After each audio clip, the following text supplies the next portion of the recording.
बहुजनात समाजात जन्मलेल्या बिरसाजी मुंडा, क्रांतीसूर्य बिरसाजी मुंडा, क्रांतीसूर्य महात्मा ज्योतिराव फुले, आरक्षणाचे जनक छत्रपती शाहूजी महाराज आणि या देशाचे खरे रक्षणकर्ता, जे खरी या देशामध्ये लोकशाही आली ते संविधान बनवणारे मोदी तत्व डॉक्टर बाबासाहेब आंबेडकर आणि ह्या सर्व महापुरुषांच्या कारभार येऊन समोर येणारे माननीय कांतीराम साहेब यांना मी नमन करतो।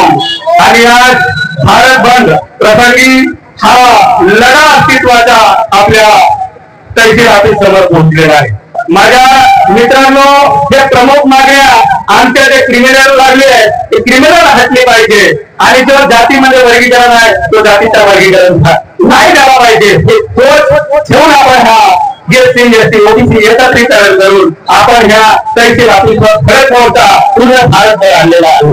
हा क्रिमिनल म्हणजे का, हे जातीच्या वर्गीकरण म्हणजे का, हा तुम्हाला समजण्यासाठी मी ह्या स्टेजवर आज दिवस झाला ह्या लढ्यामध्ये सामील झालेला आहे। आज ह्या देशामध्ये जातीच्या वर्गीकरण याच्यापूर्वी 1990ला जेव्हा मंडळात खुर्ची खाली गेलो, जेव्हा बीपीसीची सरकार 1990 महिन्यामध्ये आणि 6.5 किलोमीटर सायकल चालवून मान्य कांतीराम साहेबांनी ह्या देशामध्ये ओबीसीच्या हक्काची लढाई 6.5 किलोमीटर सायकल चालवून मंडळात लागू करो, वर्णापूरची खाली हात नारा देऊन पूर्ण देशभर लालू प्रसाद यादव असेल, अखिलेशचे वडील असतील किंवा सर्व यादव असतील यांना घेऊन मंडळावर लागू करो, वर्णापूरची खाली करो हा नारा देऊन बीपीसीला दबाव आणला।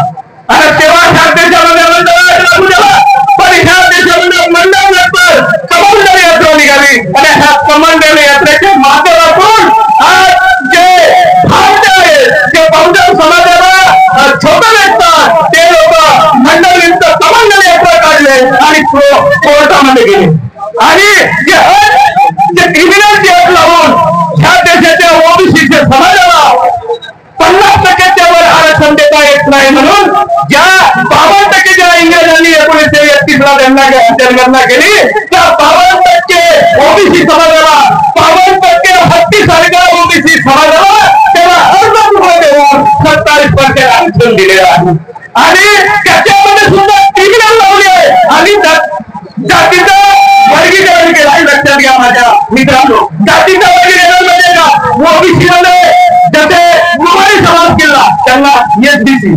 त्याच्यामध्ये भीमा समाजाला समाज केला एनटी, मग एनटीसी एनटीसी एनटीटी तशा सारखा ह्या देशाचा डॉक्टर बाबासाहेब आंबेडकरांनी 75 जातीला 3 जागेत वाटले। 3,743 जाती समावेश असलेला ओबीसी समाज, कमीत कमी 1500 जातीमध्ये समावेश असलेला एसटी समाज, कमीत कमी 737 जातीमध्ये समावेश असलेला एसटी समाज याला 3 नाव दिलं। जो वर्गीकरण लक्षात घ्या माझ्या मित्रांनो, वर्गीकरण म्हणजे का, डॉक्टर बाबासाहेब आंबेडकरांना जातीमध्ये जोडले, 3,700 जातीला एक करून ओबीसी नाव दिले, 1500 जातीला एक करून एसटी नाव दिले आणि 708 जातीला एकत्र करून एसटी नाव दिले। त्या जातीला तोडण्याचं षडयंत्र हे मनुवादी ब्राह्मणवादी व्यवस्था करत आहे। ह्या देशामध्ये 1947 ला आपण स्वतंत्र झालो, 1949ला डॉक्टर बाबासाहेब आंबेडकरांनी आपल्याला संविधान केला, 1952 ला पहिली लोकसभा चुनाव झाले, जेव्हापासून जे काँग्रेसची सरकार होती आणि आज नरेंद्र मोदी बीजेपीची सरकार आहे तोपर्यंत आपल्या हक्काची लढाई आज ओबीसी समाज धीरे धीरे समजू लागला आहे।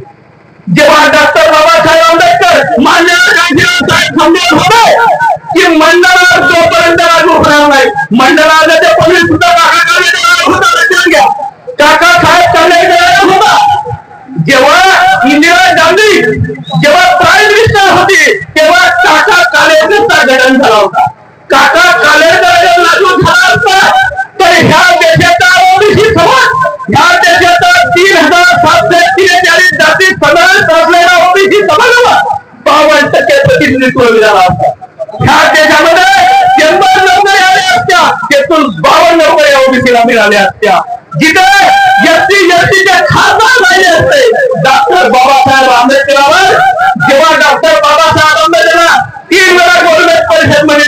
2 वोटाचा अधिकार आणला. लक्षात घ्या, 2 वोटाचा अधिकार. तुम्हाला माहित असेल पुण्यात आहे का? पुण्यात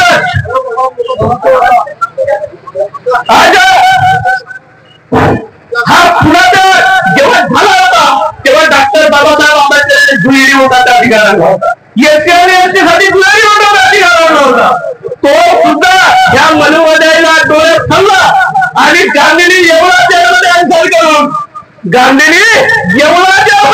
करून ह्या 2 वोटाच्या विरोधात त्यांनी आन्सर सुधारला. तेव्हा डॉक्टर बाबासाहेब आंबेडकरांना कुठे मागे घ्यावा लागला. डॉक्टर बाबासाहेब आंबेडकरांचा समाज एसटी समाजावर अन्याय अत्याचार झाला. लोक मारणं चालू केला होती आणि त्याला साथ देणारा शेवटी बहाल ओबीसी समाज होता. त्याच्यामुळे डॉक्टर बाबासाहेब आंबेडकरांना तो मागे घ्यावा लागला आणि पुन्हा झाला. त्याच्यामुळे हे क्रिमिनल केस लागत. लक्षात घ्या. आज बऱ्याचशा गोष्टी बोलायच्या होत्या, बऱ्याचशा गोष्टी समाजाला सांगायच्या होत्या.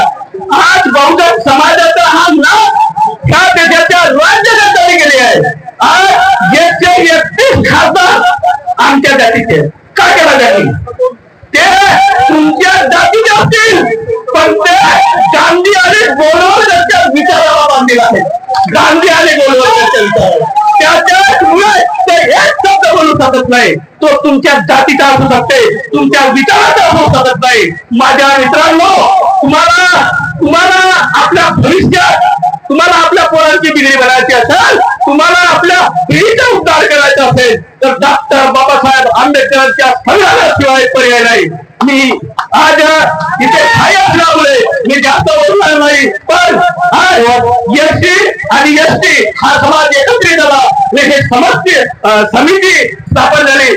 याच्याबद्दल एससी एसटी तालुक्यात राहण्याला एससी एसटी ओबीसी सर्व समाजाचा आम्ही आभार मानतो आणि इथे सांगतो जय भीम जय सेवा.